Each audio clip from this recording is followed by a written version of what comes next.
So, Janet, thank you for doing this today. I'm so grateful to have you here. You and I have known each other forever. A long time. Yes.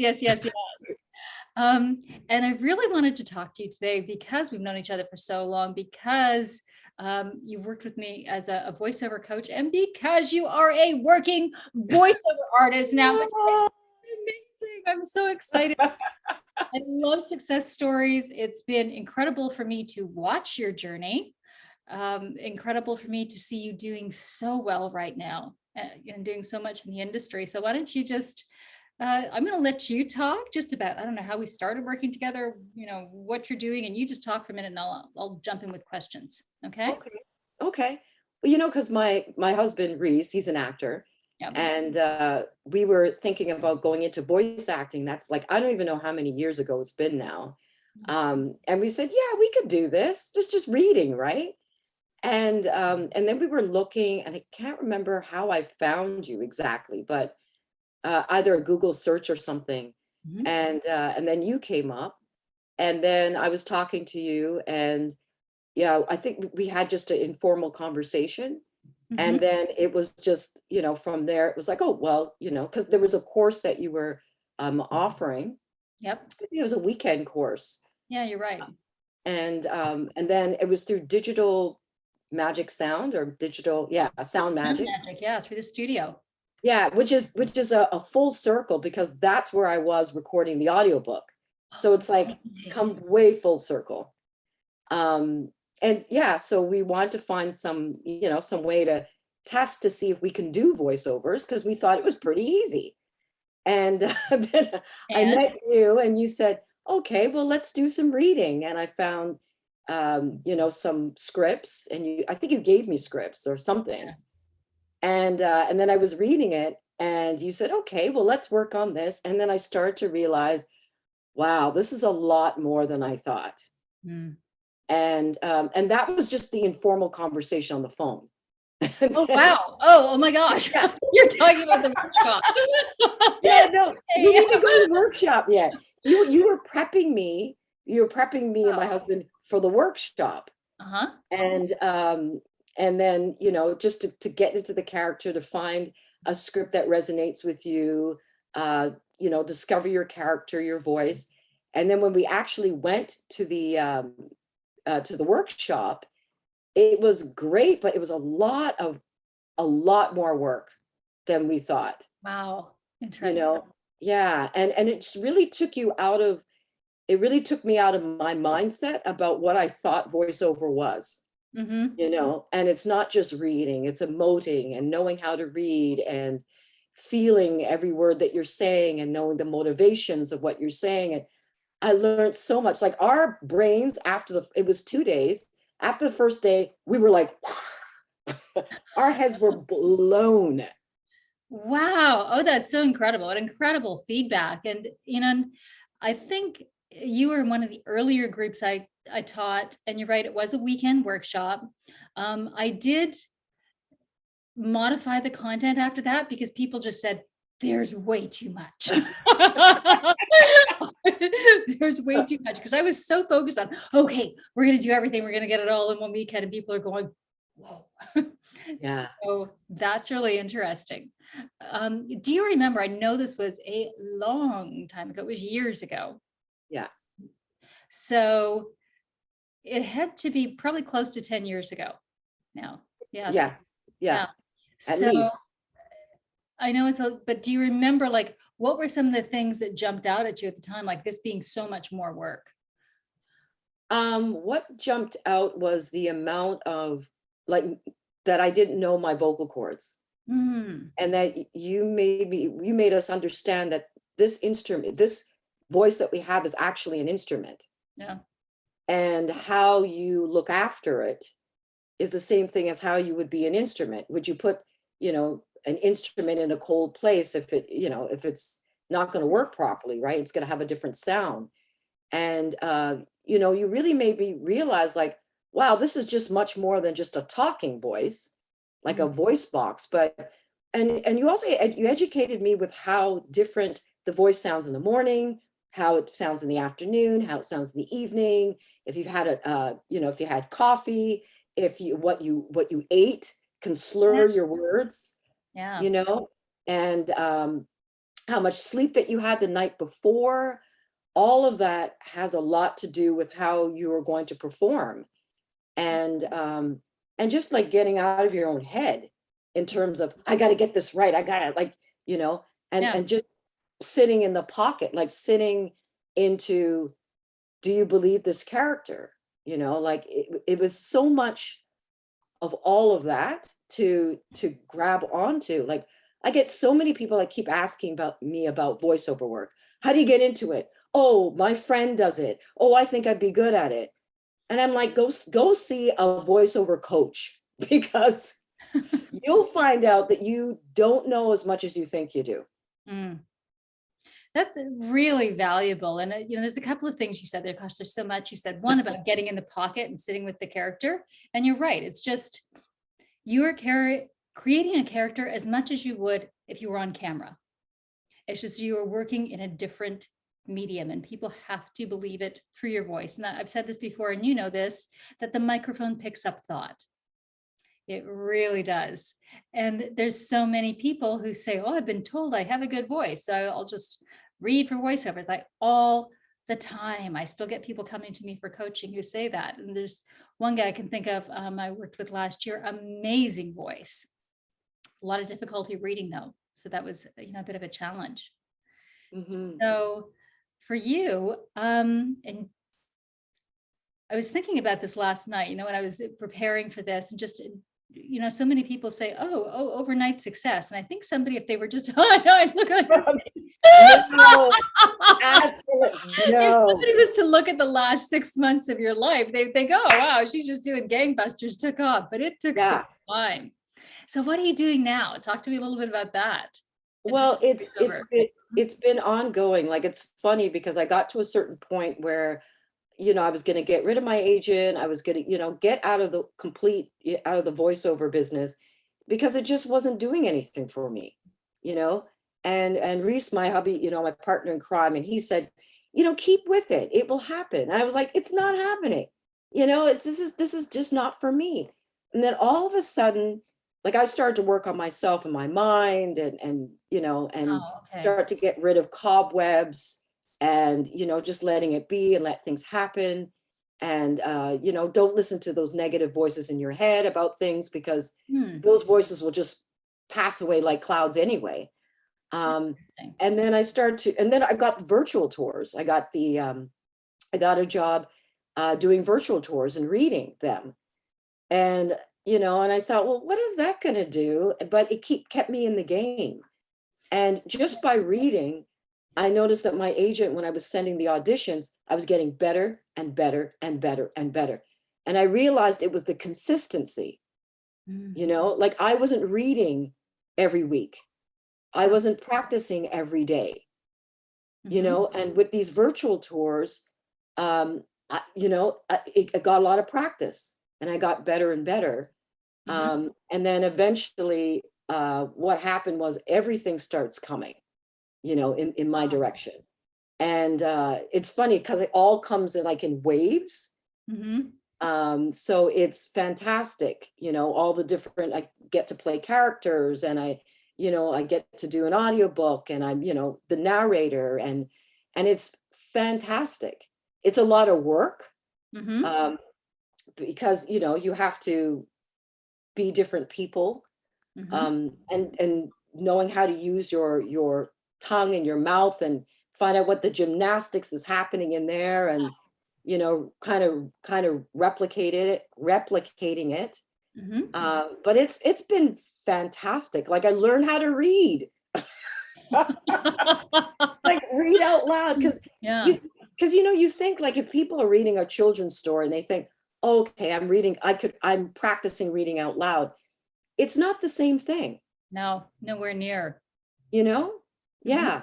Like it's not, and even if you're reading, nobody's fact checking to make sure that you're saying every single word and you're pronouncing and enunciating it properly, Mhm. and you can't hear your energy when you're talking, when you're reading out loud. It's a good practice, Mhm. but actually going through, you know, recording in a studio, hearing your voice, getting directed, you know, knowing how to manage your saliva. That was another Yeah. thing. Yeah. Yeah. Good one. And then breath, Mhm. you know, because when I started at the start of the audiobook, I wasn't breathing, so I was talking like this.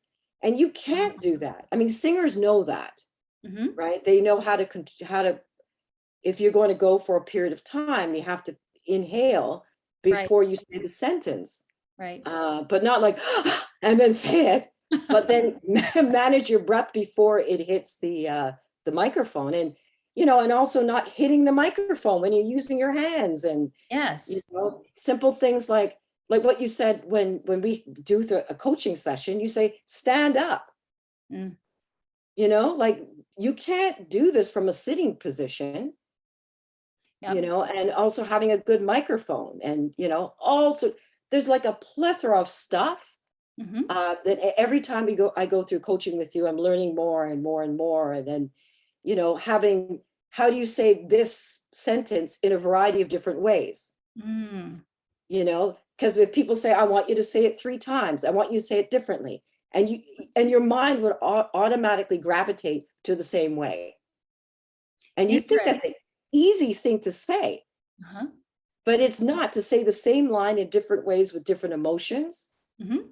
you know. And you showed me like, okay, you can be high level with it, you can Mhm. be lower level with it, you can slow it down, you can, you know, like it's all sorts of, so much that you learn from that. And I think that people are going to voiceover work, they really need a coach, like everything else. Mm. You're not going to be able to do this on your own, because you do not know where to improve, Mm. you Yeah, know. that's a really good point. I always say having a coach for anything is kind of like having a spotter in gymnastics. You just Yes. cannot do it on your own. You can't see yourself. If you know, the old saying that if you're in a room of 100 people, there's only one person you can't see, right? Yes. So you Yes. need somebody to do that.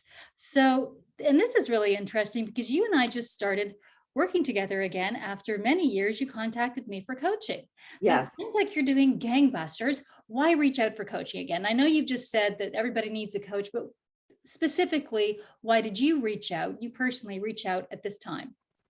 Well, I was getting a lot of, you know, a lot of work that was coming in, Hmm. and I also needed support.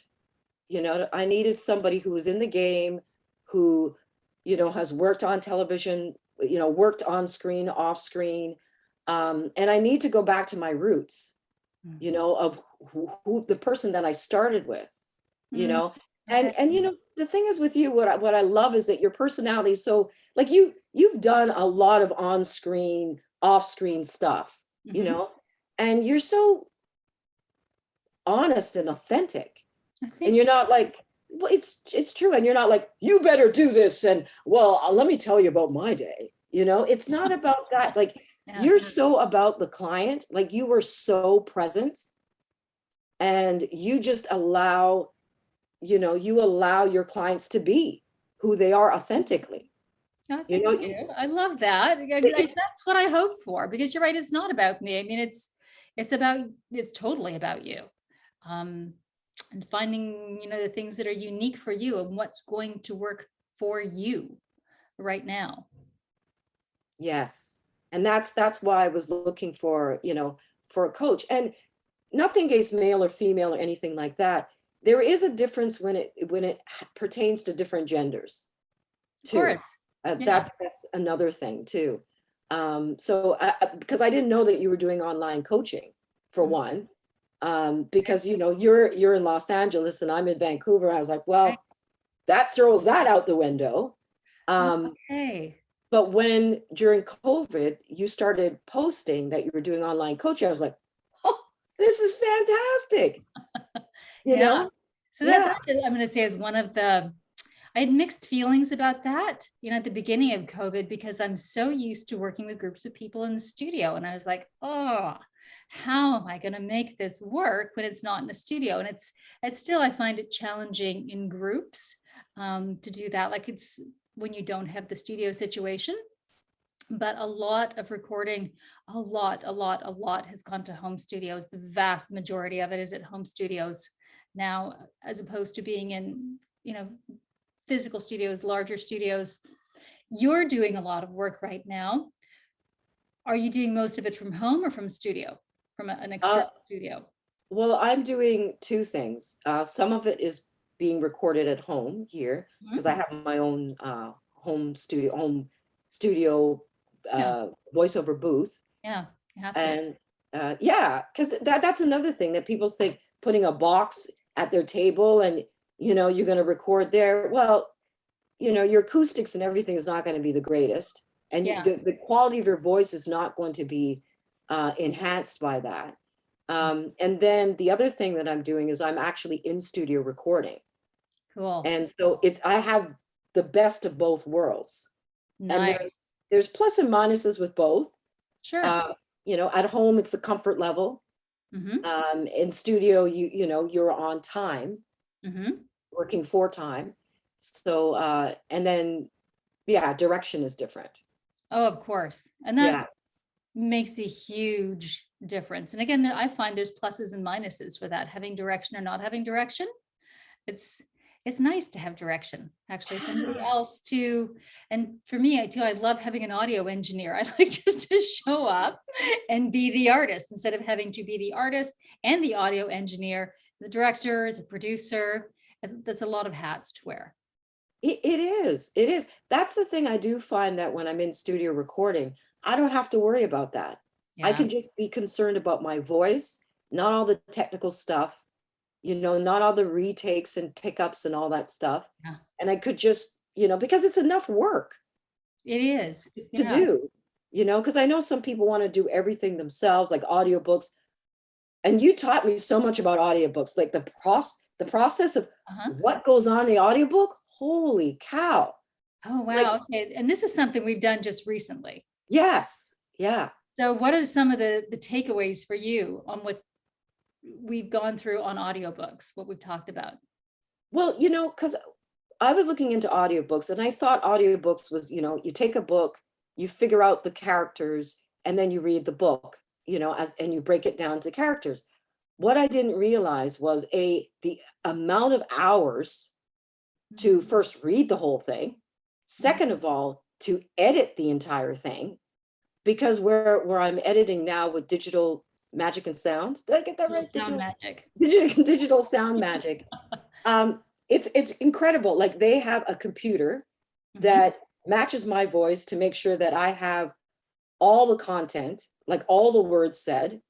And then on top of that, an editor is fact checking to make sure you said everything Yeah. and said it correctly.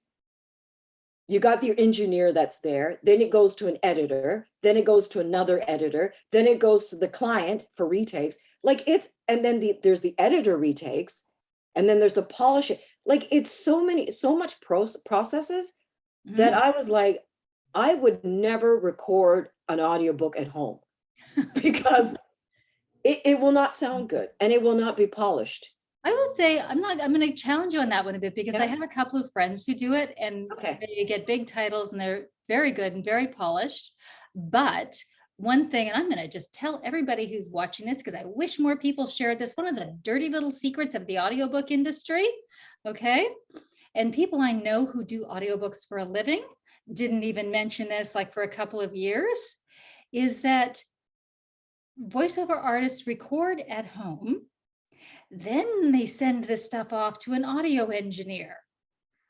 So they have the sound check done. So they've got all the acoustics right and everything, but then they actually send it off to somebody who does the fact checking, who goes through and makes sure it's word for word, and who does all of the finalization on it. So Well, it's, that's better. That's good. oh, yes, yes, yes. Yeah, because I would do that. Yeah, and that to me makes more sense. Again, like I said, I came in recording first, right? Like as a recording artist first, not as an audio engineer. That is Mm, not my forte. I can do it, but I'm not the best person on the planet for that. There are people who are excellent at that. Mastering, that's the word I was looking for. It mm, goes to somebody else for mastering.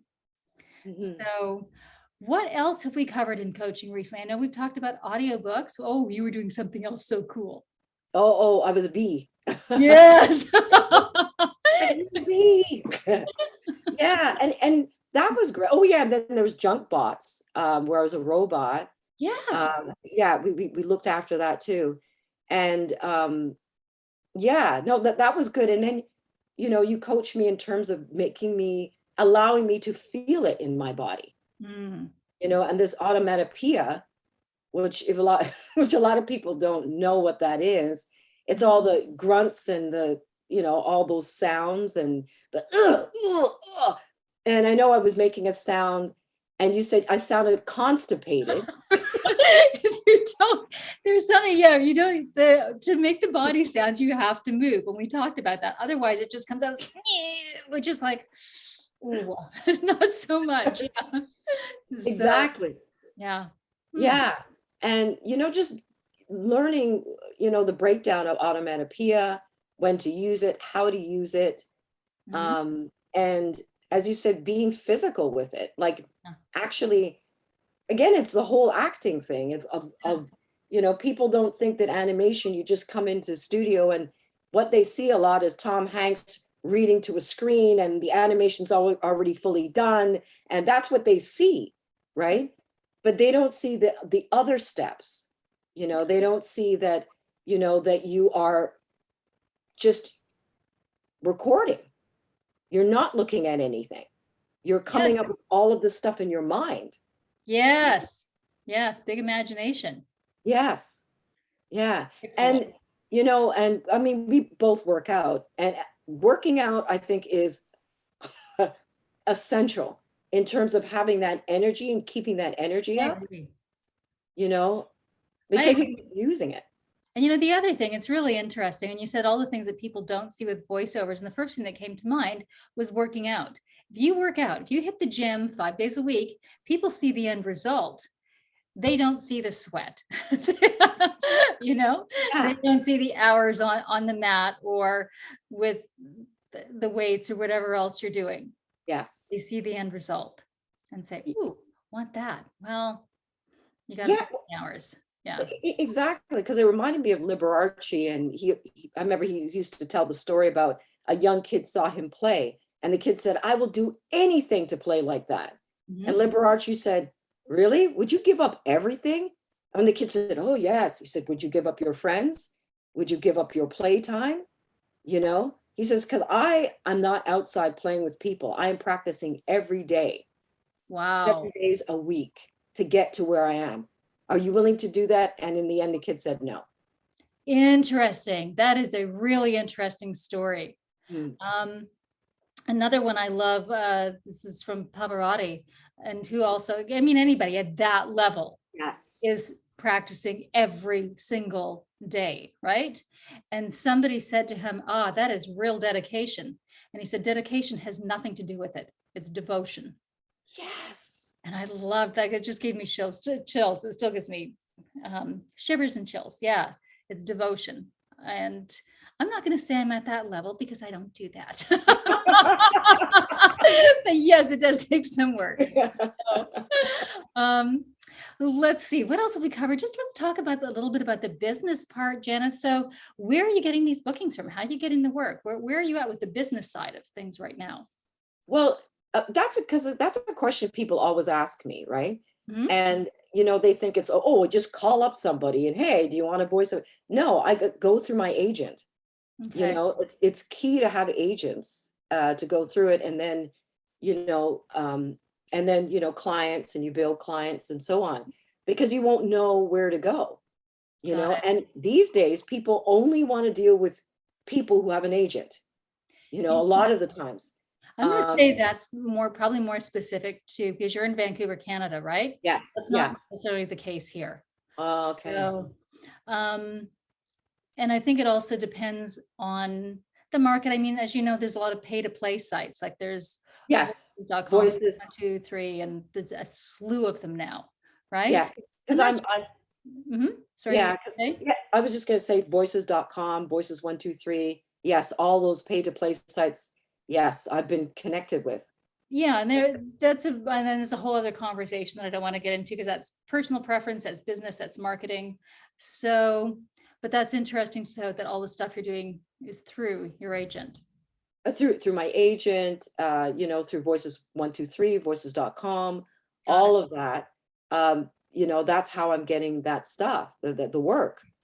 Because again, it's a place where people can go to, they can hear your demo. You're Mhm. not trying to sell yourself to people who don't understand the industry. These people are looking specifically for professional voiceover artists, Mhm. and then they see, they get to see a little bit, what equipment you have, all that kind of stuff. Yeah. So it's a lot more professional, and it's a professional in terms of the payment of, how exchange of money happens, Right. where you don't have to hunt down the person for That's the a big paid thing. work.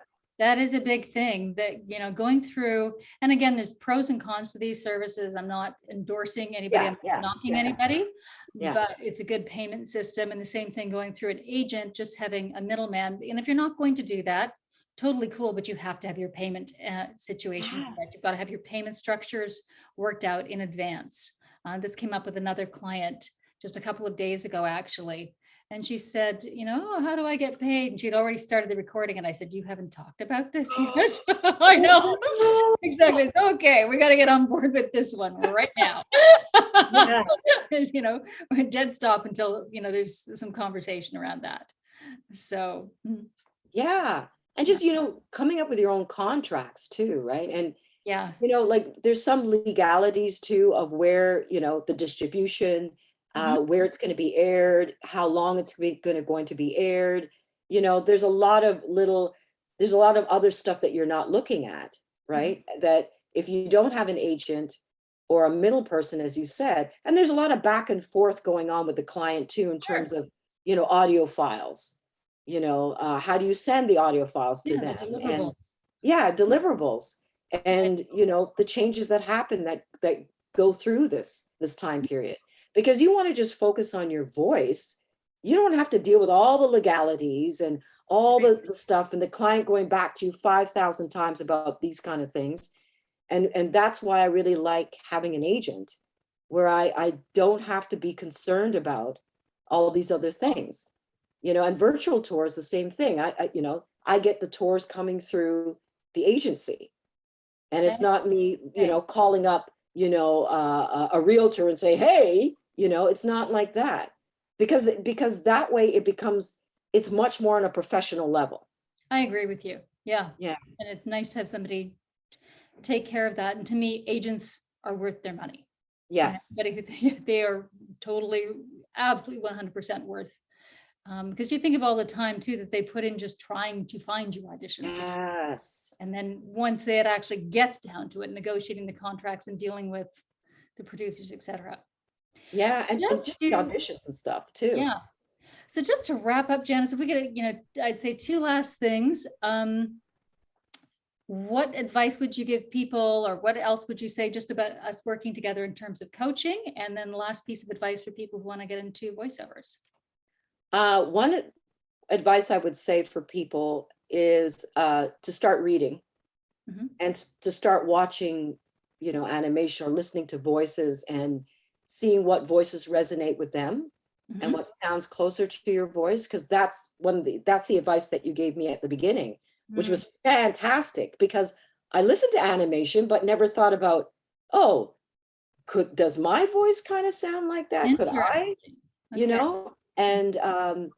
and so that was one thing. The other thing I would recommend is for people to see you, Oh, to have, to get a coach, and yeah. just to see where you're at in terms of what the tools that you need, all of that kind of stuff, just to get you set up, Mm, and being realistic. Like, you're so realistic about the industry, mm. because you could go through all sorts of thoughts in your head about what you've heard, what you believe, what somebody said. But when you're sitting down with a coach, you start to see where you're at and what you need to do. Mm. And that was, what was the other question? Oh, That oh, was basically it, just in terms of coaching and people getting into the business. But again, and this goes back to something we talked about earlier when you said about maybe just kind of being, I don't know, you didn't say down to earth, but something like that. And again, thank you, because that is something I've always strived for personally as a coach.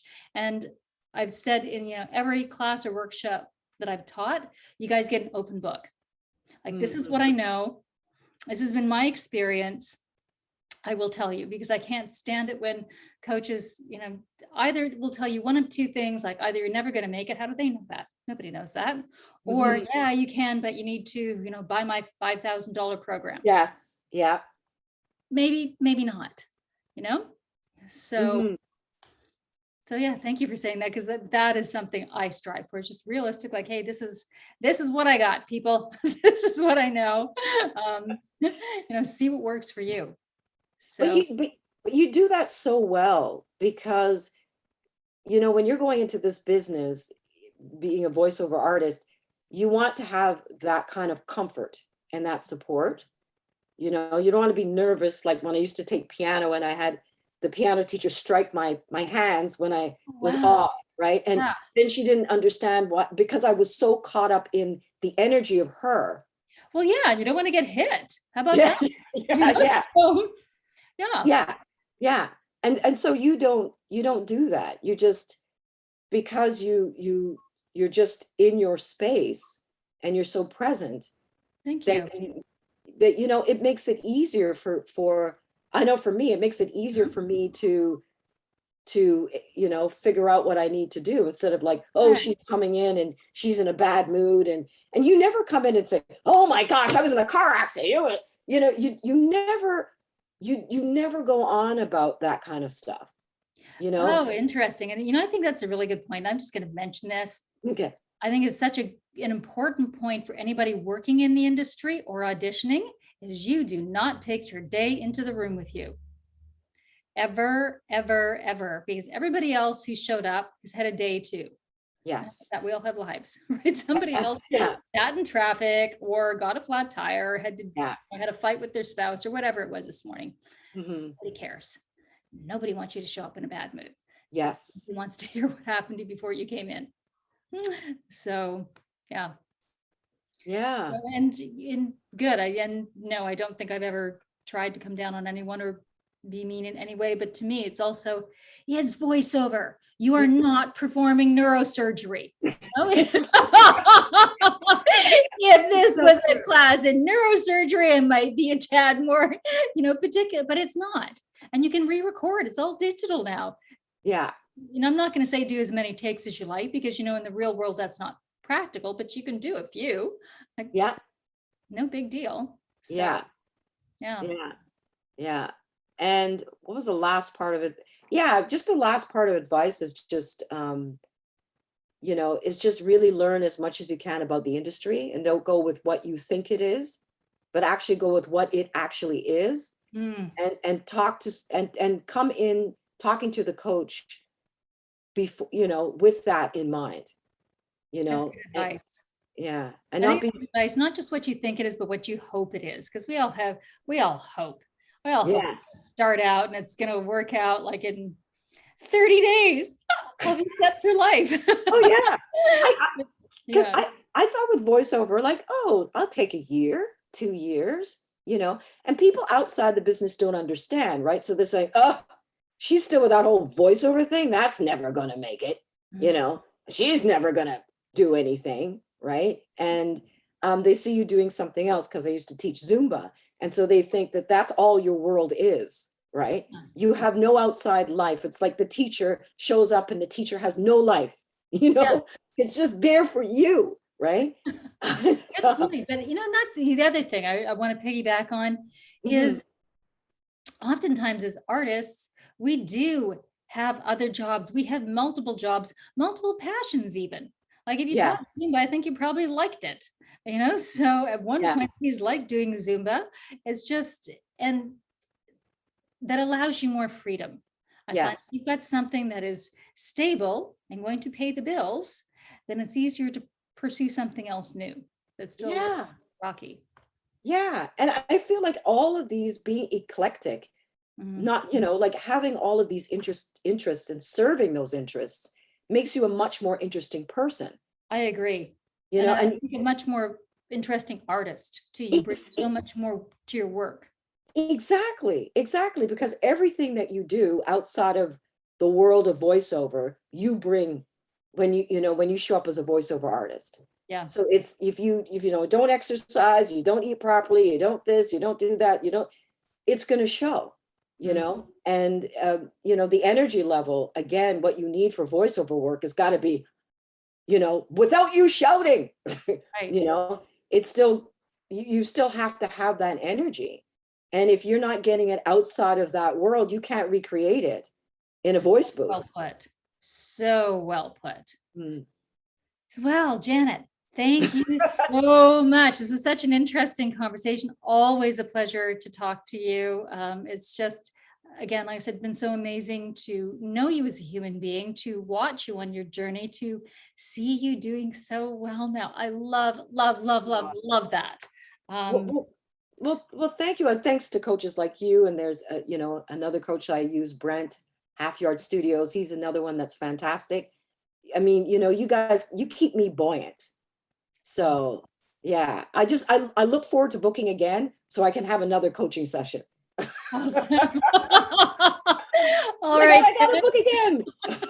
On that note, you and I will talk for a minute after, but I'm going to stop the recording. So thank you Okay, again so much, everybody. I hope you welcome. enjoy this, and we're signing off.